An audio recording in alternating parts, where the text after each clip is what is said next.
Why, hello there YouTube and welcome to a Who review. I am Davros and I'm a Whovian, and today I review Doctor Who Attack of the Cybermen.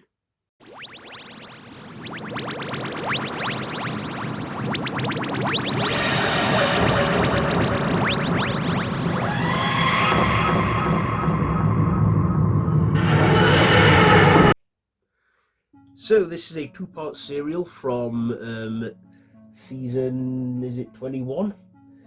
And also is where the series decided from, because, here's a fun fact. These are 2 episodes, but they're 45 minutes each, giving it a grand total of a 90-minute run. In the previous season, they did this with, when they originally broadcast Resurrection of the Daleks, they aired it like that due to football scheduling or something, and John Nathan Turner thought, let's not have breaks in between each tomorrow. So, and then they kind of decided to go with this premise for the following season, for Colin Baker's first full season. So this is Colin Baker's second outing as the Doctor, but his first, the start of his first season. So in this, the Cybermen plan on destroying Earth in order to prevent the destruction of their home world, Mondas. The Doctor also discovers the cyber controller is far from dead. And we go back to the planet's Telos as well in this. And, and also in the rest of the description. The Doctor is captured by the Cybermen and taken back to their home planet. There he discovers the source of the signal, the Kronos original inhabitant, Telos as original inhabitants and of the Cybermen's world.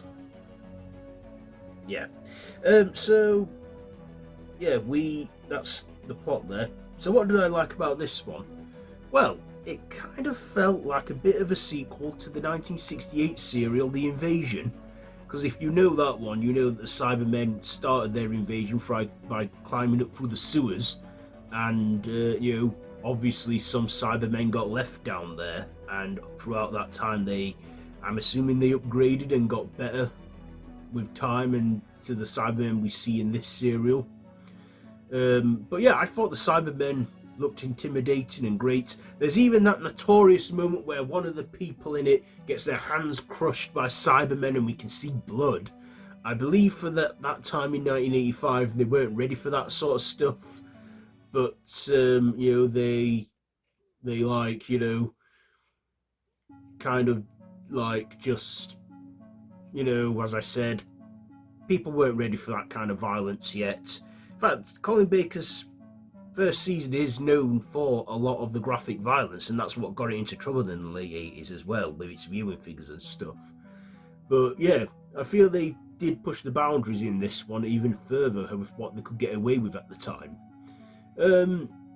We see a newly upgraded cyber controller. We see the return of 3 characters that pose as policemen that we saw in Resurrection of the Daleks. They come back in this one now in league with the Cybermen, but they're not as, they're kind of swept under the bus quite suddenly. One of them, the leader, I can't remember his name now, is being upgraded into a Cyberman. We even get that bald guy in it, Bryant, what's his name, who was in an American Werewolf in London. Let's just have a look who he is. That's it, Brian Glover. And Leighton, that's the character who becomes a Cyberman. Yeah, we see Brian Glover in this, who, was quite a well-known British actor around that time. So, yeah. I like that it was 2 episodes long and we only had 45 minutes each. It felt like an easy watch. And some good soundtrack. Visuals very divisive, but were okay for its time. I mean, like I say, it was the 80s. They didn't have the massive budgets and stuff. They had to make do with what they had. Also, I like that the Doctor actually makes another attempt at fixing the TARDIS chameleon circuit. See, we saw him attempting to do so in Logopolis, but the Master intervened and he had to deal with that. But in this, he actually makes another attempt where the TARDIS actually does change its shape this time. Just doesn't blend into its surroundings, like it becomes a pillar, then it becomes a organ. We even see the Doctor back in the junkyard where it all began, 76 Totters Lane, as well. Which is like, call back to how it all started and that. The same junkyard.